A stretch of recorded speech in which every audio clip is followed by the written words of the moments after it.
Turning now to our ongoing series, Is Portland Over? Now looking at the human tragedy of homelessness in the city. While local leaders struggle to find real solutions to this crisis, there are hundreds of people already doing meaningful work right here in our community. And our Liz Birch found one group that's committed to the mission of helping the homeless community because many of them know exactly what it's like to live on the streets. This story came to us from an unlikely source. A woman who lives in Portland said she needed assistance with an issue. She was surprised by who answered that call for help. Autumn Buck has lived here in her home for the last year.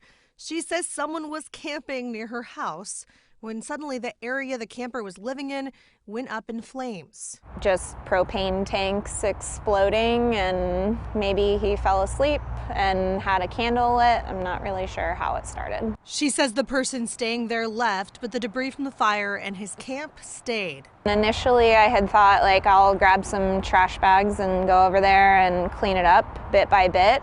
It was too much. There was needles everywhere, burnt garbage, human waste, furniture, you name it, it was there.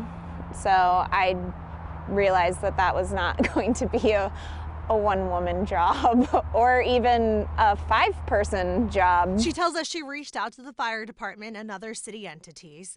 They told her not to try to clean it herself because of the hazardous materials. So we posted on Nextdoor about it and just kind of trying to ask our neighbors if they had any better ideas of what we could do to get it cleaned up and to help keep it clean. A woman who is the director at Cultivate Initiatives reached out to us directly and offered to send a team of her volunteers to clean it up today. And so we learned about the group Cultivate Initiatives. We wanted to know more, so we went down to their headquarters to talk to them in person. A lot of us have a background of being unhoused. I've been unhoused twice in my life. That's true for a lot of folks who work here. And so we come to this work with a deep understanding and passion. Director of Operations Johnny Schaefer tells me they put that passion to work in several ways. They started up a little more than a year ago, born out of an extreme necessity, and recently partnered with the city and county to help at severe weather shelters. Even in the severe weather that happened, to see the community come together and rally is incredible. It sounds like that's got to be a big job.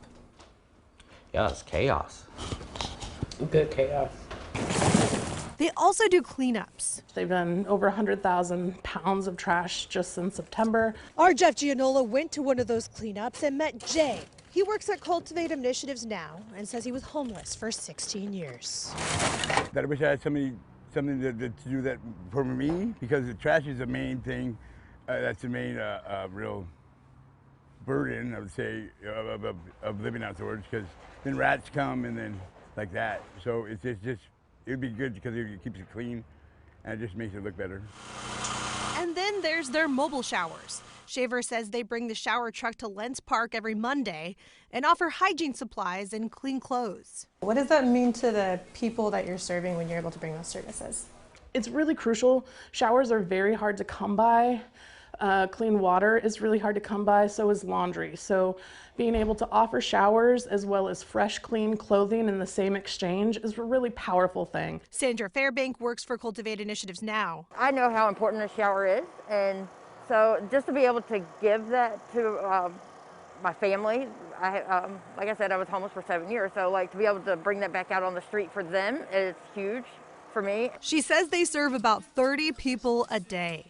Cultivate Initiatives is also helping her get into permanent housing. Back at Buck's house, she says this group is helping more people than they even realize. I think I just want to say thank you to the nonprofit that reached out to us, and also all of our neighbors on Nextdoor and the people who came to check on us after the fire happened.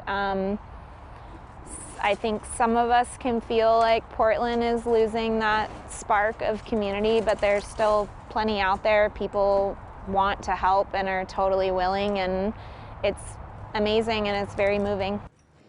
They say they also offer a community health initiative that focuses on meeting basic needs. You can read about that on KOIN.com. In Portland tonight, Liz Birch, KOIN 6 News.